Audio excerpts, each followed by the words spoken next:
O Samuel Vidilli é cientista social e recentemente ele divulgou uma notícia aí que mudou um pouquinho a história de Jundiaí em função de sua data de fundação e a forma de fundação.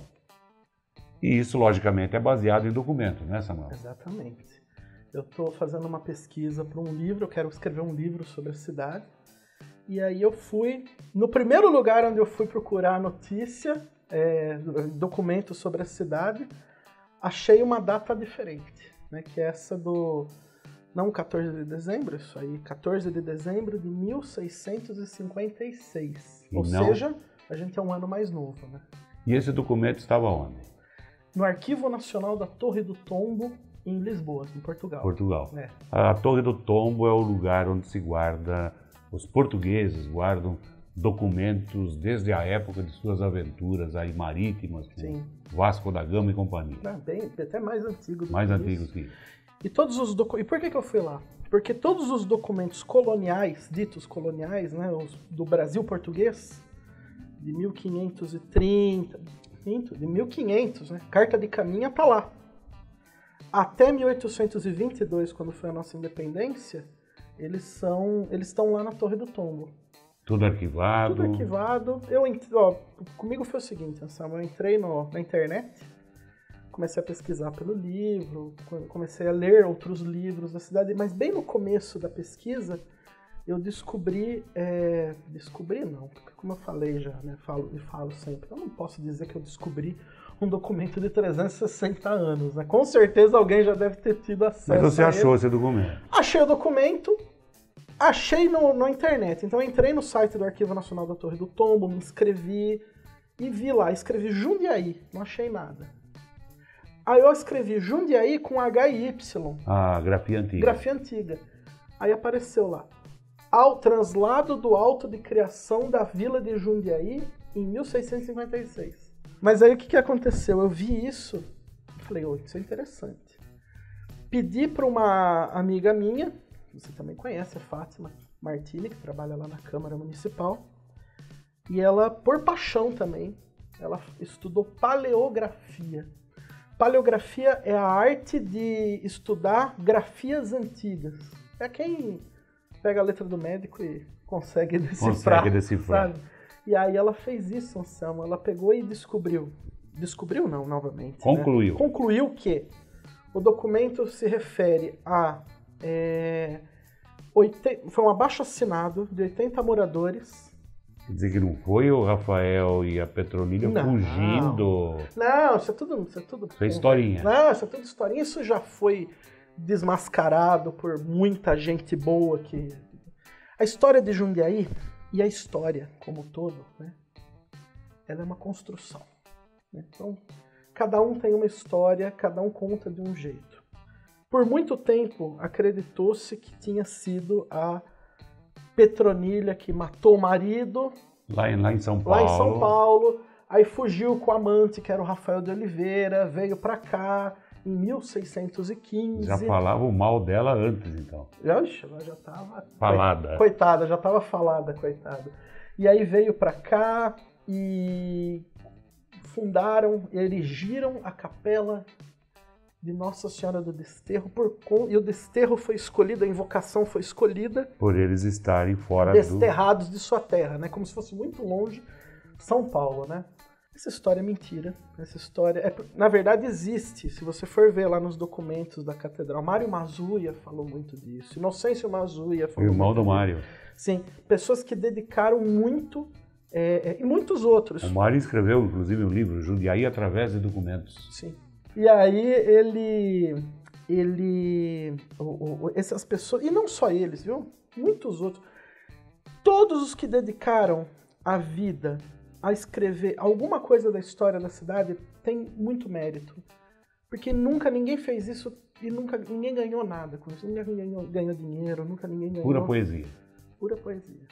Bom, aí então, em 1656, havia um grupo de pessoas que moravam, esse grupo morava em Jundiaí, e esse grupo fez um abaixo-assinado para o governador, o capitão Mor, Isso, em ou São autoridade. Vicente. A maior autoridade aqui era em São Vicente, né? Que era a capitania. Exatamente. Então eles fizeram um documento, tipo, queremos fundar uma vila, é isso? Exatamente. Vila seria o primeiro estágio. O primeiro estágio, se você for pensar na estrutura administrativa da portuguesa, o primeiro estágio, a menor divisão, a menor unidade é a vila. Então não há nada menor que vila. E depois a cidade. Freguesia? Não, a freguesia é uma divisão eclesiástica que não tem nada a ver com a administração política. Jundiaí já era freguesia. O que é uma freguesia? Freguesia é ter uma capela e um cura, um padre, que aplicava os sacramentos, não necessariamente só naquela capela, mas ele podia ter várias outras capelas. Então ele tinha uma freguesia, fregueses, né? A freguesia que estava com ele. A vila não necessariamente existia. Então, o que aconteceu? Nessa época, existiam mais ou menos 80 famílias portuguesas morando aqui em Jundiaí, porque não foram os portugueses que povoaram Jundiaí. Já tinha índios, já tinha outras pessoas morando aqui, né? Claro. Né? E esses portugueses vêm para cá, se estabelecem. E na região da capela de Nossa Senhora do Desterro, cada um tinha o seu solar, a sua casa para o fim de semana. Ou seja, esses moradores moravam nos seus sítios. Jundiaí era uma região que tinha sítios, não tinha grandes fazendas, né? As grandes fazendas vêm para cá no tempo do Barão de Jundiaí, na primeira metade do século XIX, quando veio o café. Ciclo do café. O ciclo do café. E aí arrebentou tudo, aí foi sucesso total. Até então, eram pequenas propriedades que produziam cana-de-açúcar, açúcar, melado, cachaça.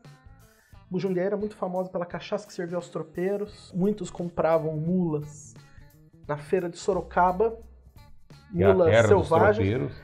Trazia para cá os muares selvagens, domesticava-os. Muitos também faziam sela, arreios, tudo que era o milho, a mandioca, né? Tudo era uma farinha de milho, farinha de mandioca, tudo para abastecer a tropa que ia para Goiás, porque daqui saiu o caminho para Goiás, da tal estrada de Goiás, que agora virou Steve Jobs, né? Sim. Faz uns tempos, né? Estrada Você lembra dessa? Lembro. Essa história é fantástica. O Barão de Jundiaí tinha uma fazenda muito grande no bairro, onde hoje é o bairro de Monserrate, lá no Itupeva. Ele tinha uma fazenda lá que era uma das maiores produtoras de café. Fazenda Santa Gertrudes, onde meu avô foi trabalhar quando imigrou para o Brasil. Era lá? Era lá. Eu achava que o Santa Gertrudes era onde é o bairro hoje. Não, era lá. Ah, era lá. Era lá. E aí tinha uma notícia, assim, muito interessante de que as pessoas estavam ali com medo das muitas onças que tinham. Você vê que coisa? Cascavéis eram comuns. Meu avô falava. Eu não duvido. Agora voltando a Jundiaí. Vamos lá. Essas 80 pessoas, esse grupo de 80, pediu e a portuguesada autorizou. Foi assim, eles fizeram um abaixo-assinado, levaram esse abaixo-assinado a São Vicente, e São Vicente manda, então. São Vicente era uma capitania, e a capitania quem era o capitão donatário era o Marquês de Cascais, Conde de Monsanto. Por isso temos até uma rua, Conde de Monsanto, aqui em Jundiaí.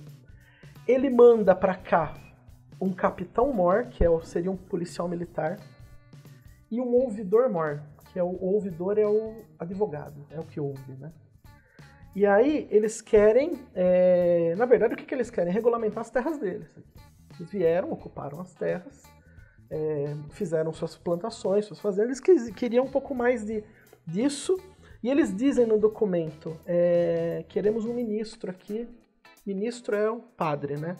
Para poder dar também os sacramentos a toda a população. Então, para isso era importante ser uma vila. A vila consistia na capela, no Pelourinho. Pelourinho seria o lugar onde os escravos eram castigados, né? Onde a justiça era feita. Esse lugar é hoje a Praça Rui Barbosa. Que é aquela em frente ao antigo quartel. Em frente ao antigo quartel, o gabinete de leitura ali. Matriz, que não era catedral na época, a catedral só se torna em 1967, quando vira diocese, a matriz, e termina a cidade no Largo de São Bento, que era o hospício. Hospício porque tinha o hospital, né? Não é porque só tinha louco, não. E depois surgiu a cadeia, que era um prédio que era a cadeia na parte de baixo e a Câmara Municipal dos Homens Bons, dos ditos Homens Bons, na parte de cima. No atual lugar que está o fórum hoje. Aproximadamente ali. Jundiaí é uma das 50 cidades mais antigas do estado, né? Quem passou essa informação até foi o Arnaldo de Oliveira. Mesmo com esse um ano a menos. Mesmo com esse um ano a menos aí. E agora que está tudo isso esclarecido, que documento contra documento, é difícil, né? O que muda? Vai ter que mexer em livros, a história oficial tem que ser recontada. Eu acho que falta muita... Assim, a primeira coisa mais legal que está acontecendo com tudo, Anselmo, é, por exemplo, essa oportunidade. A gente está aqui discutindo história, sim, sabe? Num momento tão difícil, numa situação tão complicada que a gente vive hoje no mundo, né? A gente para um pouquinho e faz uma reflexão sobre a nossa história. Pô, isso é muito legal. Primeira coisa que eu acho muito válida. Depois, conhecimento que não é compartilhado não é conhecimento. Sim. Então não adianta eu guardar, não adiantava eu ter guardado esse documento para mim, não ia servir para nada isso. Então eu quis mesmo compartilhar, para que mais pessoas saibam. Levei esse documento ao prefeito municipal, porque ele é a autoridade máxima da cidade. Levei para ele, ele disse que vai fazer audiências públicas, vai ter toda uma movimentação para isso. Acho que vai fazer um processo interno para conseguir esse documento de Portugal, não original, obviamente, porque isso não se sai de lá, mas uma outra cópia para ficar aqui na cidade. Mas o que eu achei legal é assim, isso vai gerar uma discussão. Sim. Né? E isso vai gerar uma discussão, todo mundo vai colocar os seus pontos de vista e a gente vai ver o que vai acontecer. Essa discussão está aí na praça, é o assunto praticamente do dia, vai? Essa questão de um ano a menos, um ano a mais de Jundiaí. Então o documento prova que Jundiaí nasceu a partir de um abaixo-assinado de portugueses que moravam nessa região. Sim. E foi em 1656. Só fazer um pequeno adendo aí. Se eram realmente portugueses nascidos em Portugal, eu também não sei dizer. Mas que eram descendentes de portugueses, com certeza, né? Porque eram desses europeus que vieram para cá.